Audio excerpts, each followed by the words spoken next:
busy, summery Moscow City for the 2012 Moscow Judo Grand Slam. Russia is crazy about its combat sports, none more so than judo. Construction of a state-of-the-art judo-specific complex on the outskirts of the city has been completed, and it is there that the first of the two IJF Summer Grand Slams is staged. For some, it's now do or die. London is just around the corner. Vital preparation starts here. The draw was opened by a champion of another fighting sport, boxing legend Nikolai Valuev. Many top fighters were in action in Moscow, as some national squads used it as preparation for the Olympic Games, whilst others took the opportunity to test out potential candidates for the Rio Olympics. But in particular, all eyes were on one name, that of judo superstar Ilias Iliadis. The Japanese women's team dominate in the female half of the sport. Highly fancied to medal in every category come London. They truly are a force to be reckoned with.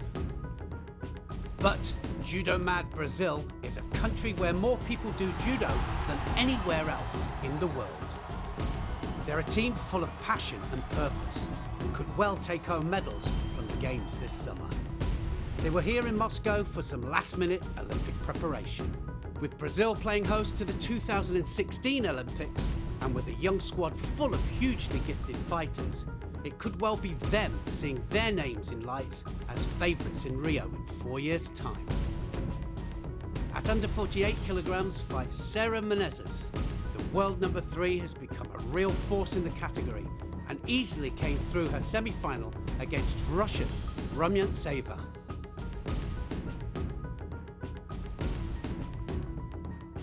Waiting for her in the final was Olympic champion Dimitru. A tight contest was decided by a lightning-fast drop shoulder throw from the young Brazilian.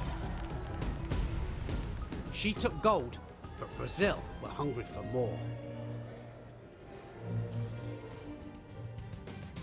All smiles at under 52 kilograms was Brazil's other world number 3, Erica Miranda. 2 yukos and a wazari from her earned Brazil their second top of the podium finish.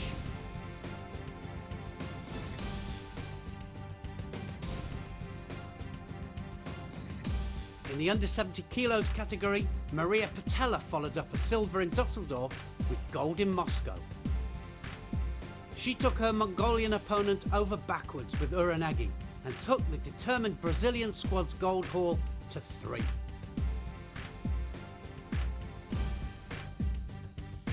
Last up for the carnival country was Alphamem at plus 78 kilograms. In her semi-final, she threw first for Wazari and then for Ippon to reach the final in style. Could she make it 4 golds for Brazil?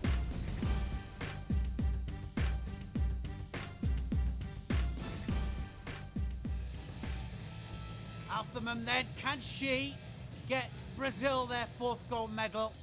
Majika, well, done very well to get this far. Majika in blue, Alphamem in white. Looking very confident coming into this fight. Left-handed fighter, Alphamem. And she's got the grip. Just setting up the line, looking for the Uchimata. And look at that, nice attack there from Majika. So Majika has come here to fight. And look at that, very passionate Brazilian coach there, saying you've got to go forward. She's had such a good tournament so far. This young Brazilian squad absolutely taking this Moscow Grand Slam by storm. So now she's got the grip. Again, looking for the Uchimata. She's got the inside of the grip as well. That's a big advantage. 2 hands on. Arm over the top this time. Oh, that Kosoto very, very close. So she threatens, and the squad look on. Look at that. Gold medalists everywhere in that Brazilian squad. So now she's got the sleeve. Arm over the top. And it's a switch, and it's the Ippon. It was inevitable it was going to happen. She switched one way, she went one way, and she took it backwards for Koso Tagaki, and scored a massive ippon. Super stuff. She was threatening for the Uchimata, then she switched it to the Kosoto. Look at that big smile on her face, says it all. The 4th gold medal for Brazil, and this women's team is absolutely storming their way towards London, but especially towards Brazil in 2016. This is a young team, and they've done the preparation. You can see that, and they're preparing for years ahead. 2016 is their aim, and they've got to be a major threat for the Japanese team going into 2012-2016 period. Our team is very united, and we all help each other out through difficulties. We always end up helping one another, so we always overcome our difficulties in competition. We have a lot of help from Rosie, not just with technique, but she's like a mother to us, you know. She's always keeping up with the crew, so that helps the group a lot.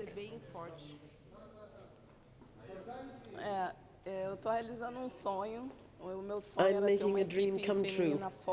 My dream was to have a strong female team, recognized and respected. And these medals and results are that dream. So this team is... I'm going to cry. It's the first time Brazil has a fighter in every category at the Olympics. That's the result of hard work, the result of the individual efforts of everyone.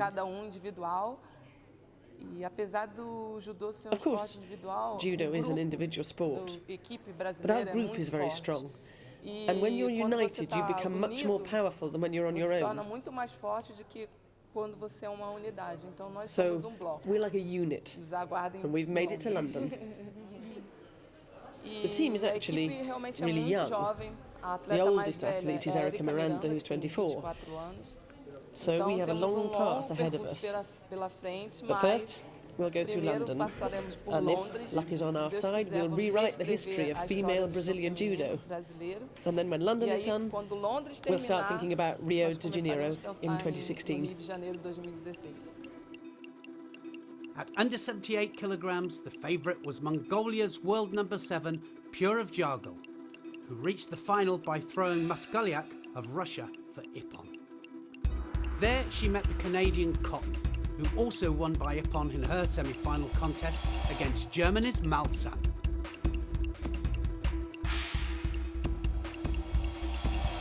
In the final, the world number 14 caused an upset when she caught Pure Jargal napping and countered it for Wazari with Uranagi. She'll be hoping she can cause more upsets like this in London.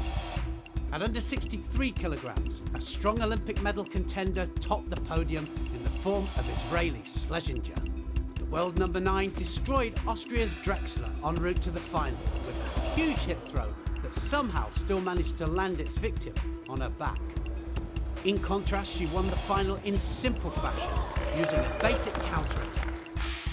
She will now go into London brimming with confidence.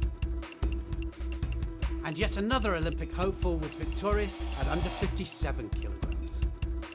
The Romanian world number 6 Caprioru made light work of her opponents in Moscow, dispatching Russia's Valkova with a hip throw into a tight holdout, before winning the final emphatically, throwing Arminia Stankovic for ippon within 15 seconds. If things go this well for her in London, she could be a real threat to Japan's Matsumoto. I start specific training for the Olympics now. I consider every potential competitor, but especially the Japanese fighter Matsumoto. If I meet her, she will be the most difficult competitor for me, but no one else should be underestimated.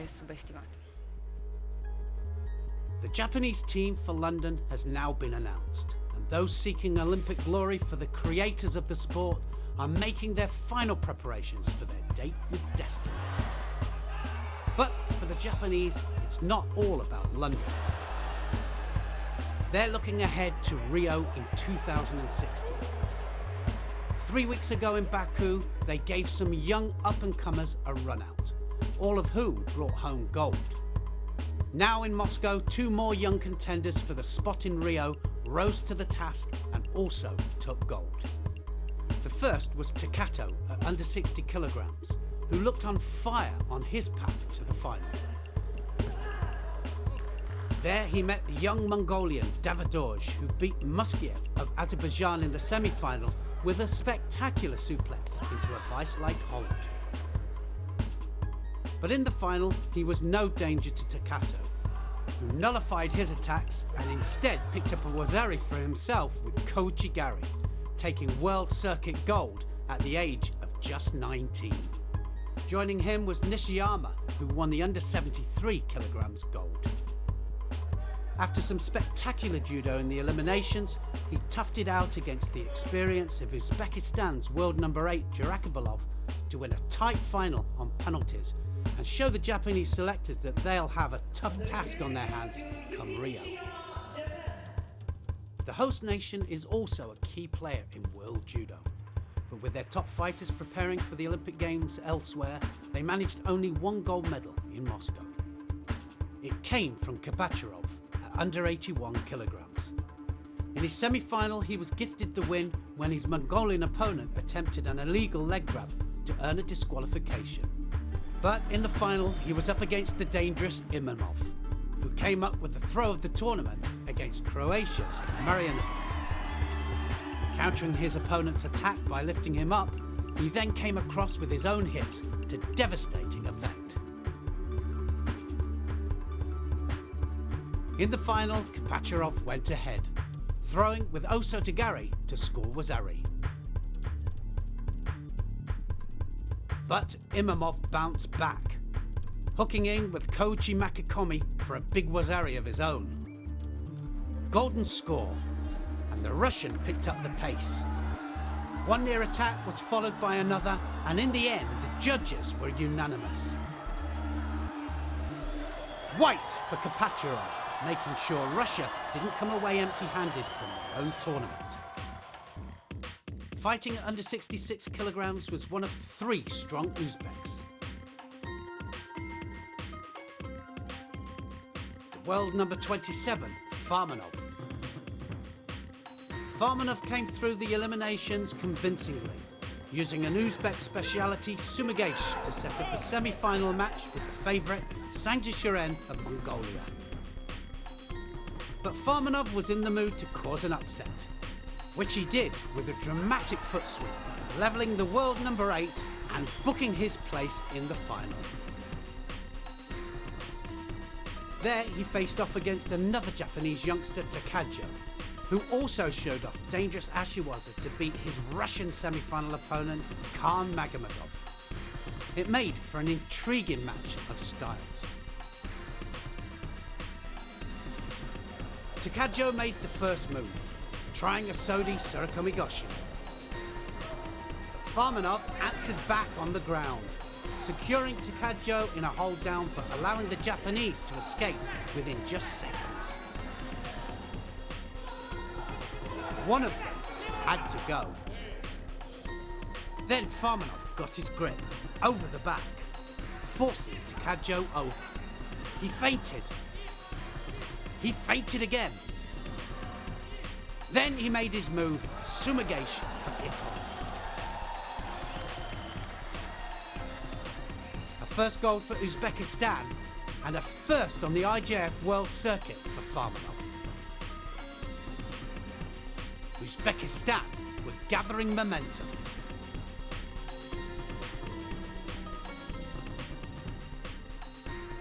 Up next at under 100 kilograms was Sayadov, the world number 6. After a flashy Uchimata in the eliminations, he found himself up against the Egyptian Darwish in the semi-finals. There he exhibited his exceptional speed. With the type of agility seldom seen in heavyweights, he dropped underneath Darwish with just a sleeve grip and sprang back up to score Ippon and see himself into the final. There it was a Mongolian, Batulga, who lay in wait.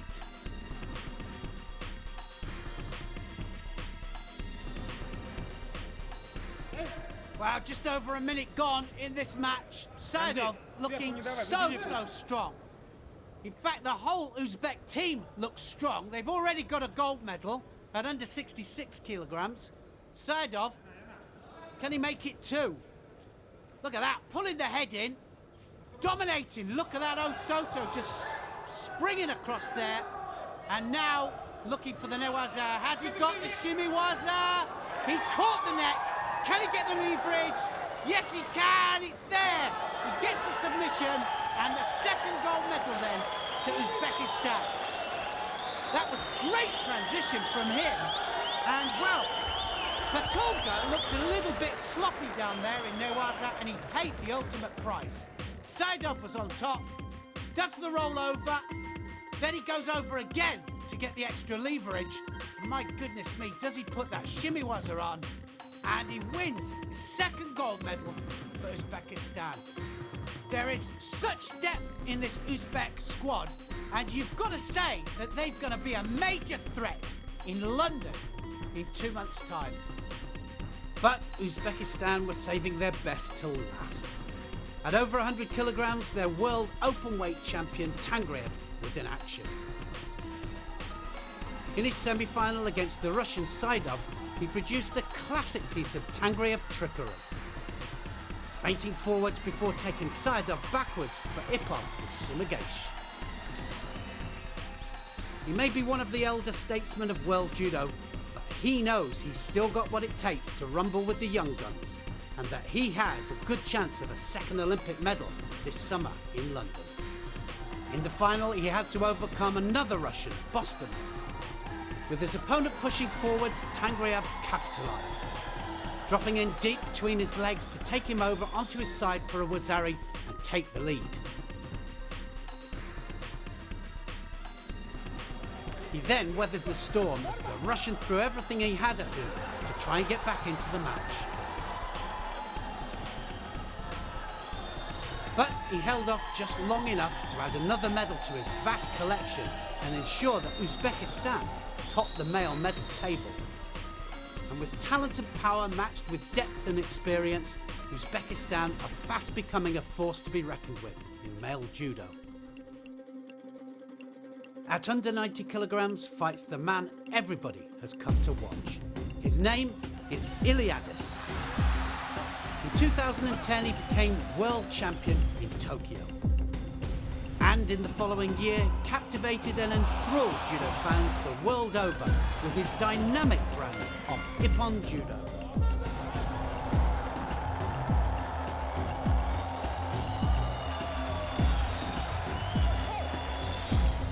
In Paris, he was defending his title. He dazzled the Bercy crowd with Ippon after Ippon, until in the final, he dismantled his then closest rival, Nishiyama from Japan. At that moment, he was crowned judo's superstar. Iliadis was on top of the world.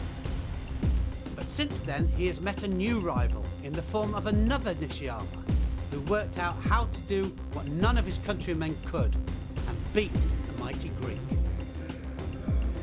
And after a shock early defeat at the recent European Championships, Iliadis is in need of confidence before he attempts to take the Olympic title the past 2 years have so badly merited. His body is ready, his training has been good, now all he needs to do is overcome his mind. His elimination contest revealed a more cautious Iliadis.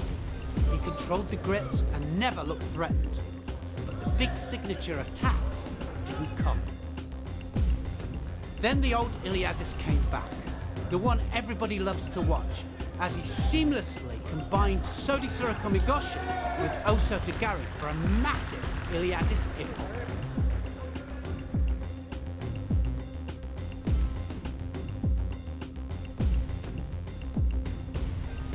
It set him up for a semi-final against Slovakia's Randall. Well, Iliadis really looking to get confidence going into London from this competition. And this semi-final, very important to him. Now he's got the sleeve. Anything can happen here. He's looking for the Sodi, I'm sure. There's the Sodi.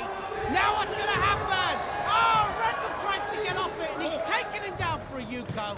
Brilliant stuff there. Change of direction from Iliadis. Look how he goes in. Goes onto the leg, and he starts to rotate, starts to turn, and he almost does a 360, takes him onto his side for the Yuko, and that should be enough to take him through to the final.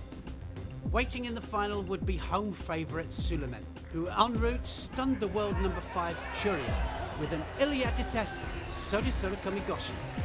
Could he beat Iliadis at his own game? Iliadis comes out in the final of this Moscow Grand Slam. Suleiman, he's got the same kind of technique, and you normally, if you do get caught, you get caught with your own technique, but let's hope it doesn't happen to Iliadis. Iliadis, superstar, but looking for this tournament just to get back in, and strong gripping there, trying to pull him in, that big hand coming over the back onto the belt, and Suleiman doesn't like that. He can feel it. He can feel the raw power of Iliadis. And Iliadis trying to show how strong he is and that he is ready to regain his Olympic title. So now, Iliadis looking to go over the top. This is where he's dangerous, especially if he goes onto the belt. Now he's got the belt. What's going to happen? Hips go across. Oh, and he takes him over. And look at that. He's going, it's got to be Ippon. And it looked like Ippon to me. It's going to go to video referee to see if it was a Wazari or an Ippon. Look at that. Hips go across. The amount of power that goes into that. And yes, his shoulders definitely hit the ground. And for me, that was a definite Ippon. Iliadis is back with a vengeance, and look at that, takes the Russian over. The crowd are chanting, everybody else thinks it's an Ippon. Are they going to decide yes or no? It's definitely Ippon! Iliadis has done it in style, and you can see that he's very, very pleased with that performance. Very, very professional. He's here for preparation for the Olympic Games. He's done his job. He shakes his head there, but he's saying, well, I am back with a vengeance. I've built up my confidence. I am going to go to the Olympic Games full of confidence, and the old Iliadis is back. I must win. That's his motto, and he is going to go to London as a clear favourite, and he must win in London.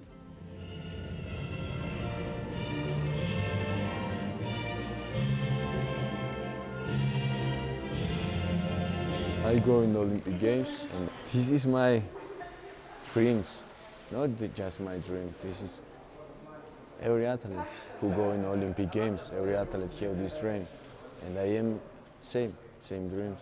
90 kilo, I think, is strong category. We have strong athletes, and every athlete is my partner. I want fight and I want win. I fight here for myself. You know, for myself. I know once scared, I'm not ready. So this is double happy, you know, I won't say, because really I'm ready for Olympic Games. Really, this competition, I change. Fight in other reality. So really I'm ready. And I don't know, this is judo. Well, that's it from this Moscow Grand Slam. The Brazilian women sent a message to the Japanese women. They'll be on top come Rio. But two young guns showed the judo mother country isn't done yet. The Uzbek men stole the show.